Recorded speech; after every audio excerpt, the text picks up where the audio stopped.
ಸುರಕ್ಷಿಸಿಕೊಳ್ಬೇಕು ಅಂತ ನಾನಿವತ್ತು ನಿಮಗೆ ಹೇಳ್ಕೊಡೋಕೆ ಬಂದಿದ್ದೀವಿ. ಇಲ್ಲಿ ನಮ್ಮ ಟೀಮ್ ಕೂಡ ಇದೆ. ನಮ್ಮ ಮಾಸ್ಟರ್ ಶಫೀವುಲ್ಲಾ ಅಂತ, ಇವರು ಸೀನಿಯರ್ NSS ಟೈಕ್ವಾಂಡೋ ಪ್ಲೇಯರ್ ಕೂಡ, ಅವರು ಕೂಡ ನಮ್ಮ ಜೊತೆ ಇದ್ದಾರೆ.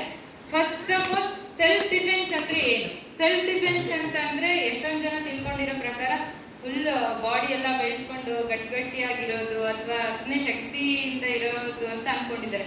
ಅಲ್ಲ, ಸೆಲ್ಫ್ ಡಿಫೆನ್ಸ್ ಅಂದರೆ ಮೇಯ್ನ್ ಆಗಿ ಬುದ್ಧಿ ಉಪಯೋಗಿಸಿ ಮತ್ತೆ ನಮ್ಮಲ್ಲಿ ಆತ್ಮವಿಶ್ವಾಸ ಇರಬೇಕು, ಕಾನ್ಫಿಡೆನ್ಸ್ ಯಾವಾಗಿರುತ್ತೆ, ಮತ್ತೆ ನಮಗೆ ಟೆಕ್ನಿಕ್ಸ್ ಯಾವಾಗ ಗೊತ್ತು.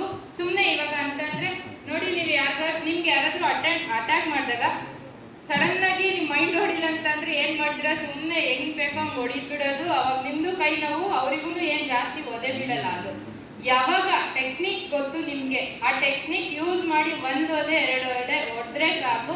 ಅವರಿಗೆ ಇವಾಗ ಆಪೋಸಿಟ್ ಪರ್ಸನ್ ಹೆಂಗೆ ಅಂತಂದರೆ, ನೀವು ಅವ್ರ ಮೇಲೆ ಅಟ್ಯಾಕ್ ಮಾಡ್ತೀರಾ, ನಿಮ್ಗೆ ಏನೋ ಬರುತ್ತೆ, ನೀವು ಅಟ್ಯಾಕ್ ಮಾಡ್ತೀರಂದ್ರೆ ಆ ಪರ್ಸನ್ ಏನು ಸುಮ್ಮನೆ ಇರಲ್ಲ.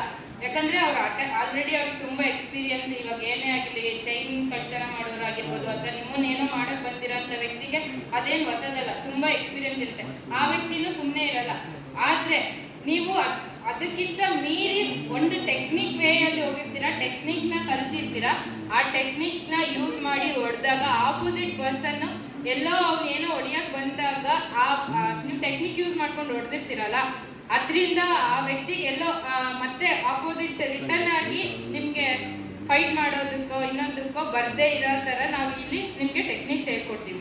ಸೆಕೆಂಡ್ ಒನ್ ಏನಂತ ಅಂದರೆ, ನಮ್ಮದು ಗುರಿ ಇವಾಗ ಈ ಸೆಲ್ಫ್ ಡಿಫೆನ್ಸ್ ಕಲಿಯೋ ಗುರಿ ಸುಮ್ಮನೆ ನನಗೇನೋ ಬರುತ್ತೆ ಅಂತ ಸಿಕ್ದವ್ರಿಗೆ ಹೊಡಿಯೋದು ಅಥವಾ ನಾವು ಕಲ್ತಿದ್ದೀವಿ ಅಂದಿದ ತಕ್ಷಣ ಇನ್ನೊಬ್ಬರ ಮೇಲೆ ಅದನ್ನು ಟ್ರೈ ಮಾಡೋಕ್ಕೆ ಹೋಗೋದು ಅಲ್ಲ.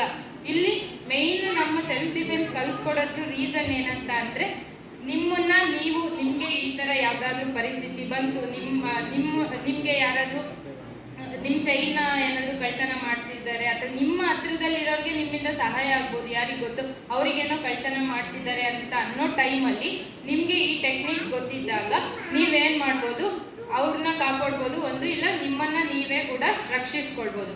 ಈಗ ಮೇಯ್ನ್ ಟಾಪಿಕ್ ಏನಂತ ಅಂದರೆ, ನಿಮ್ಮನ್ನ ಸುರಕ್ಷತೆ ಹೆಂಗೆ ಗೊಳಿಸ್ಕೊಂತೀರಾ, ನಿಮ್ಮ ಗಮನ ಯಾವ ಕಡೆ ಇರುತ್ತೆ ಅನ್ನೋದನ್ನ ನಾನು ಹೇಳ್ತೀನಿ. ಇವಾಗ ರೋಡಲ್ಲಿ ಆಲ್ಮೋಸ್ಟ್ ನಡ್ಕೊಂಡು ಹೋಗ್ತಿರ್ತೀರಾ, ಆಲ್ಮೋಸ್ಟ್ ಎಷ್ಟು ಜನ ಆ ಕಡೆ ಈ ಕಡೆ ನೋಡ್ಕೊಂಡು ನಡೀತೀರಾ? ಯಾರು ನಡೀತೀರಾ? ನಾನು ನೋಡಿರೋ ಪ್ರಕಾರ ತುಂಬ ಜನ ಅವರ ಗಮನ ಎಲ್ಲ ರೋಡಲ್ಲಿ ನಡ್ಕೊಂಡು ಹೋಗ್ತಿರ್ಬೇಕಾದ್ರೆ ಆ ಫೋನು ಕಡೆನೇ ಇರತ್ತೆ ಹೊರತು ಆ ಕಡೆ ಈ ಕಡೆ ಇರಲ್ಲ. ನೀವು ಯಾವಾಗ ಫೋನ್ನ ನೋಡ್ತಿರ್ತೀರೋ ನಿಮ್ಮ ಸುತ್ತಮುತ್ತ ಏನು ನಡೀತಿರುತ್ತೆ ಅನ್ನೋ ಪ್ರಜ್ಞೆ ನಮಗೆ ಇರೋದೇ ಇಲ್ಲ. ಯಾಕಂದರೆ ನಮ್ಮ ಫೋನಿನ ಕಾನ್ಸಂಟ್ರೇಷನ್ ಎಲ್ಲ ಸೀದಾ ಮೊಬೈಲ್ ಮೇಲಿರುತ್ತೆ. ಆಗ ಈಗ ಬೇರೆಯವ್ರಿಗೆ ಯಾರಿಗೆ ತೊಂದರೆ ಆಗುತ್ತೆ ಅನ್ನೋ ಟೈಮಲ್ಲೂ ನಿಮ್ಗೆ ಹೆಲ್ಪ್ ಮಾಡೋಕ್ಕಾಗಲ್ಲ. ಅಟ್ಲೀಸ್ಟ್ ಅದು ಬಿಡಿ, ನಿಮಗೆ ಯಾರೋ ಬಂದು ನಿಮ್ಮನ್ನೇನೋ ಈ ಥರ ಚೈನ ಏನೋ ಅಂತ ತೆಗಿತೀರ ಅಥವಾ ನಿಮ್ಮ ಮೇಲೆ ಅಟ್ಯಾಕ್ ಮಾಡ್ತಿದ್ದಾರೆ ಅಂತ ಪರಿಸ್ಥಿತಿ ಬಂದರೂ ನಿಮಗೆ ತಲೆನೇ ಓಡಲ್ಲ. ಆ ಪರ್ಸನ್ ಮುಟ್ಟಿದ ತಕ್ಷಣ ಫುಲ್ ಪ್ಯಾನಿಕ್ ಆಗಿಬಿಡ್ತೀರಾ, ಒಂಥರ ಏನು ಮಾಡ್ಬೇಕನ್ನೋದು ಗೊತ್ತಾಗಲ್ಲ.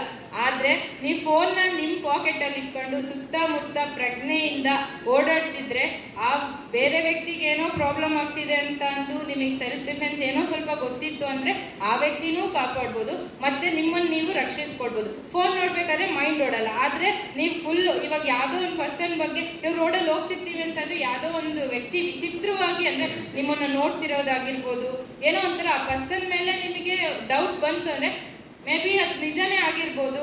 ಆ ವ್ಯಕ್ತಿ ಏನಾದರೂ ನಿಮ್ಮನ್ನು ಆ ಥರ ವಿಚಿತ್ರವಾಗಿ ನೋಡ್ತಿರ್ಬೋದು ಅಥವಾ ಏನೋ ಮೂಮೆಂಟ್ಸ್ ಅದು ನಿಮಗೆ ಗೊತ್ತಾರೆ, ಅದು ಸತ್ಯನೇ ಇರ್ಬೋದು. ನೀವು ಅಲ್ಲೇ ಅಲರ್ಟ್ ಆಗ್ತೀರಾ, ನಿಮ್ಮನ್ನು ನೀವು ಕಾಪಾಡ್ಕೊಳ್ತೀರಾ. ಆಯಿತಾ?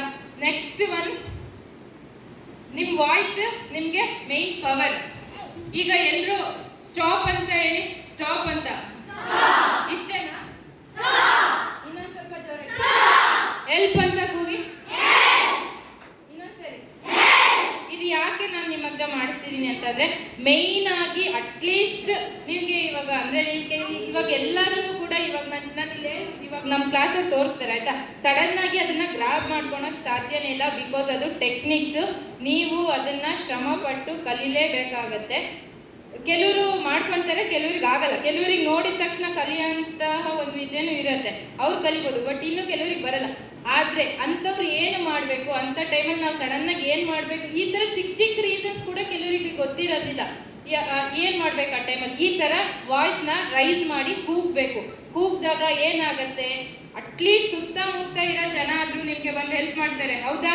ಇವಾಗ ಚೈನ್ ಯಾರು ನಿನ್ನ ಹತ್ರ ತಗೊಂಡು ಹೋಗ್ಬಿಟ್ಟಿರ್ತಾರೆ ಮುಂದೆ, ನಿನ್ ವಾಯ್ಸ್ ಅಟ್ಲೀಸ್ಟ್ ಮಿನಿಮಮ್ ಅಲ್ಲಿ ರೀಚ್ ಆಗ್ತಿದೆ ಅಂದ್ರೆ ಆ ಪರ್ಸನ್ ಅಲ್ಲಿ ಹೋಗಿರ್ತಾನೆ, ಅಲ್ಲೇ ನಿಯರ್ ಒಂದು ಗುಡ್ ಪರ್ಸನ್ಸ್, ಎಲ್ಲರೂ ಆ ಥರ ಇರಲ್ಲ ಹೆಲ್ಪ್ ಮಾಡೋ ಥರ, ಆದರೆ ಒಂದು ಯಾರೋ ಒಬ್ರು ಹೆಲ್ಪ್ ಮಾಡೋಂಥ ಪರ್ಸನ್ ಇದ್ದಾಗ ಬಂದು ಏನೋ ನಿನಗೆ ಆ ಚೈನ್ನ ರಿಟರ್ನ್ ಕೊಡಿಸ್ಬೋದು, ಏನೋ ಒಂದು ಅಟ್ಲೀಸ್ಟ್ ಆ ಕಳ್ಳ ಹಿಡಿಬೋದು. ನೀವು voice near to at least minimum ಒಂದು ವೇರ್ ರೀಚ್ ಆದರೆ ಖಂಡಿತವಾಗ್ಲೂ ನಿಮಗೆ ಹೆಲ್ಪ್ ಆಗುತ್ತೆ. Thank you. ಈಗ ಮಾಸ್ಟರ್ ತೋರಿಸ್ತಾರೆ ನಿಮಗೆ ಏನೇನು ಟೆಕ್ನಿಕ್ಸ್ ಇದೆ, ಅದನ್ನ ಯಾವ ಥರ ಕಲಿಯೋದು ಅನ್ನೋದು ನೋಡ್ಕೊಳ್ಳಿ, ಆಯ್ತಾ?